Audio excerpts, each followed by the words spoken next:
Hello all, welcome to this session. In this session, I'm going to answer one of the Java interview questions.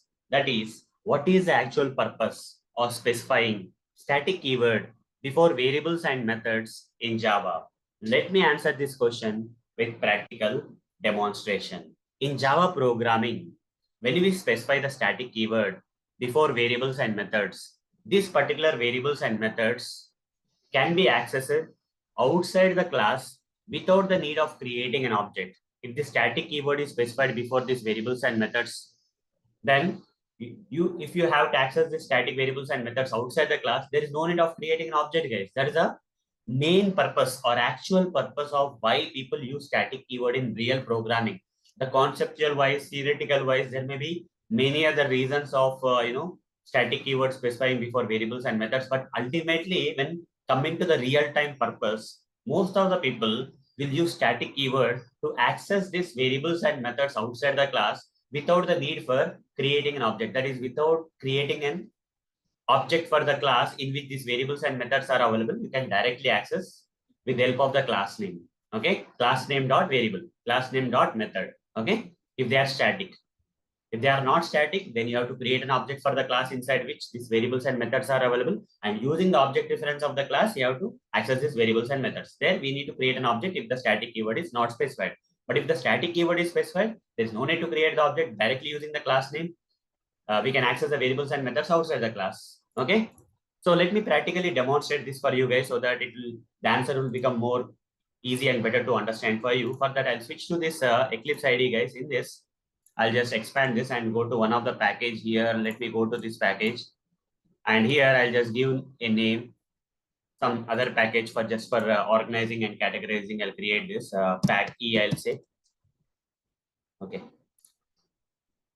Factor name, pack E, I'll say.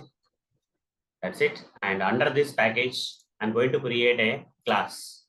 I'll just name this class as car class. Let's assume car class. Click on finish. And inside this car class, I'm going to create some variables and methods. Let's say string. Okay. String, color of the car.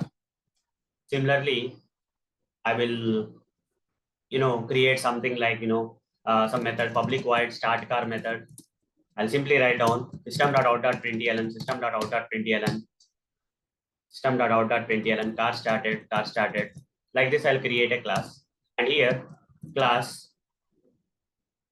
I'll create one more class, guys. I'll just try to create one more class, or I can create separate class. Otherwise, try to create in the same file. I will create a separate class, create a new class. I'll just name this class as, let's say, demo. With main method, I'll create inside this, guys, inside this, I'm going to create an object for the car class. Car is equal to new car. Car is equal to new car, like this. And using this object reference, okay, since this particular variable and method that are created inside this class, since this particular variable and method that are created inside the class are not static type, okay, I need to create an object for the class and say car dot, using the object reference, I have to say car dot color is equal to, let's say, black color. Okay. Then car dot start car method I need to call using, by we have to create an object, guys. Otherwise, we cannot do. You have to create an object for the class in which this non-static variables and methods are available. And using the object reference of that particular class, we have to access the variables and methods. This is what we have to do. System.out.println car dot color. I'll print the color of the car also. Run this code and the code will run and you'll get the output. Everything will be fine. You see, black and car started has been printed. Everything is working fine. But what if I make this particular variable as static and this particular method as static by specifying the static keyword before this variable and method like this? In this case, this particular line is no more required, guys. Directly, you can say name of the class is car, right? Give that here. In place of the object reference, you have to give the name of the car and you can access the same way. Name of the class name dot variable name, class name dot method calling. Static method can be called directly with the help of the class name. Here, do we need to create an object? Did I create an object anywhere? No. If they're static, they belong to the class memory. They belong to the class, guys. Whereas if you don't specify static, they are like instance members of the class. They belong to the specific object of that particular class. Hence, we need to create the object in that case. But here, in this case, this particular static variables and methods belong to the class. Hence, we have to access them using the class name.